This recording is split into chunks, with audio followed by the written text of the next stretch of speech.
Salam, buset Don. Hei, Mana tuh? aduh, Ben, udah bagaimana ini kalau udah begini? Master lu ah. Begini salah, begitu salah. Nah memangnya? Dengar-dengar udah lockdown lagi banyak katanya ini. Emang Orang, iya. orang boleh begini, orang boleh begitu. Iya. Tuh gua kemari aja pakai masker ini. Iya lah ngeri kita. Iya, aduh. Terus gimana nih kabarnya nih urusan seni? Itu pensu lu pada kangen sama lu. Masa sih? Iya. Lu pada nanyain baik. Iya. Nah, ini Bang Madun gitu. Ya habis gimana? Manggung ya kagak. Iya, emang susah udah. Iya udah. Udah hiburan. Numpuk di rumah, Iya. ya mendingan hiburan. Hiburan iya buat orang ngibur dulu. Kali aja orang terhibur. Iya lah. Iya. Nyanyi lagu apa emangnya?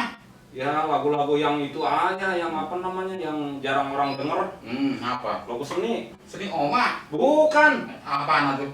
Titik, lagu titik. Titik apa? Titik Sandora. Oh, enak itu. Ya, kayaknya itu lagu-lagu lama itu. Mustika ya? Iya, heeh. Oh, yaudah tuh siap-siap dulu ntar gua rapiin ya. Oke. Tapi Ya. lu nyanyi dewekan. Nggak jadi masalah. Ya, siap ya. Oke. Gua anu dulu ya. Dandan lu make up. Dandan dulu ya. Ya, make up. Oke.